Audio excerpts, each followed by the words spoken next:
Walter Jenkins is a veteran ranger who lives alone on the edge of the Okonjoma Game Reserve in Namibia. His old wooden house is located in the middle of a golden grassland, where only the wind and the birds can be heard. His only friend is Rex, a loyal and intelligent German Shepherd. Every morning, he and Rex get into their old Jeep to start their patrol around the game reserve. They pass through tall grass, bushland, and wildlife tracking points. Rex is always a few steps ahead, sniffing and alerting to any unusual occurrences in the quiet space. One morning, as Walter was preparing to leave, he heard an unusual groan from outside the gate. He ran out and saw Rex standing there, his eyes wide open, his gaze as if he wanted to say something. Behind Rex, a leopard cub was huddled close, its spotted fur standing out against the red ground. The leopard looked weak and confused, its eyes panicked and breathing rapidly as if it had just experienced something terrible. Walter stood still for a few seconds, his heart pounding, but experience helped him quickly regain his composure. He gently walked forward, slowly reaching out his hand, speaking words of comfort to both animals facing each other.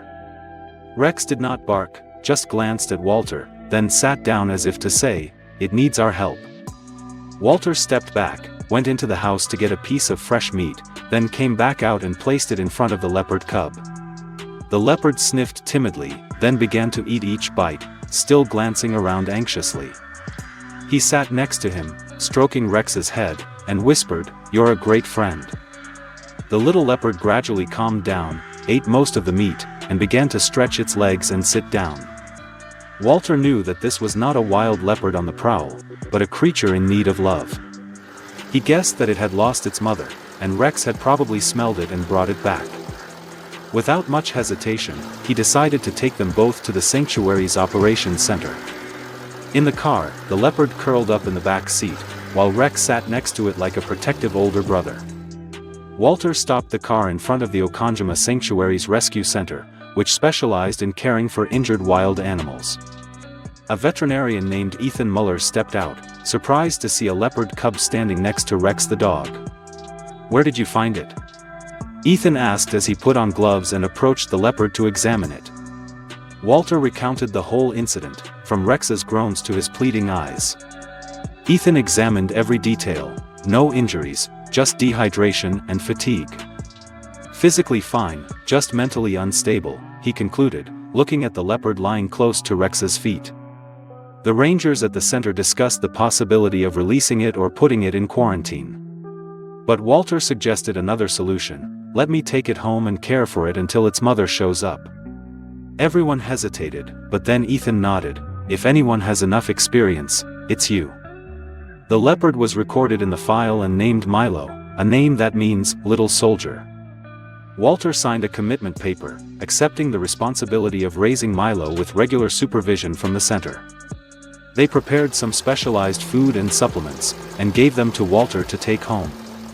Rex stood beside him, as if he knew he was about to have another friend in the family. On the way home, Walter looked through the rearview mirror and saw Milo leaning his head on Rex with trust. He smiled softly, filled with emotion. "We have another member, Rex." Walter cleared a corner of the room as a private resting place for Milo, using a soft rug and placing food next to it. Rex always lay close, never leaving Milo for even half a step, like a patient and calm older brother.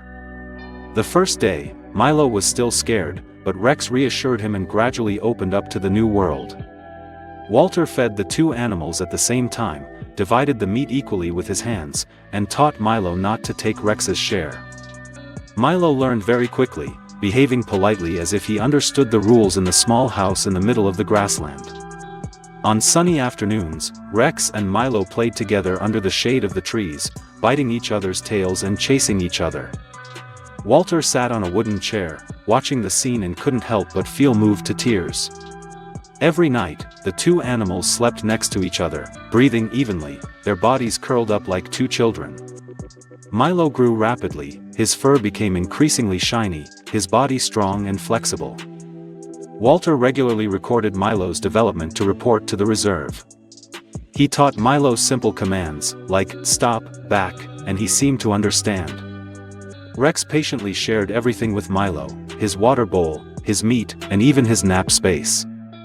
Their friendship became special, as if there had never been a boundary between dog and leopard. Walter began to worry a little. Would Milo return to the forest and leave this home? But for now, he just loved them every day, like he had never loved anything else. 6 months passed. Milo was now bigger than Rex, his muscles clearly visible with each step. Walter realized that, although Milo still played with Rex, his eyes had begun to look out at the distant fields. Milo's wild instincts arose. Sometimes he sat for hours watching the evening sky and the wind blow.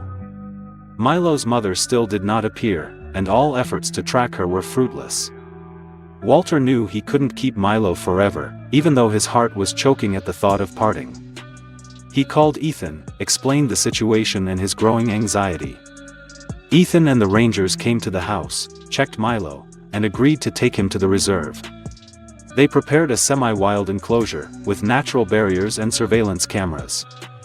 Rex watched Milo get into the car with a sad look, while Milo turned his head as if to hold on.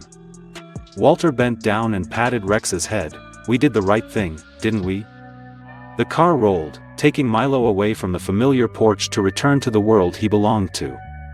The reserve organized a separate area for Milo, large enough to train and adapt. He initially resisted, refused to eat, and continuously made small howls that echoed in the forest. But Milo gradually accepted, began walking along the fence, learning to live in the wild world. And Walter stood from afar, watching every step of the creature he had called his son. In the semi-wild area, Milo was trained by the Rangers in stalking, climbing trees, and natural reactions. A robotic prey was brought in for Milo to practice with, and it showed interest and quick reflexes. Walter and Rex still visited regularly, and each time Milo ran over and licked his hand lightly.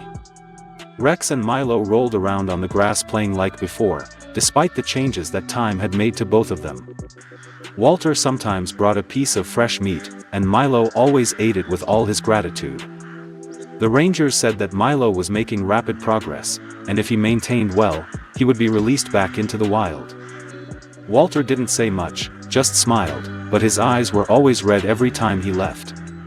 Rex always looked back as the car rolled away, as if wondering if he would see Milo again tomorrow. The affection between man, dog, and leopard has transcended all species boundaries in the natural world.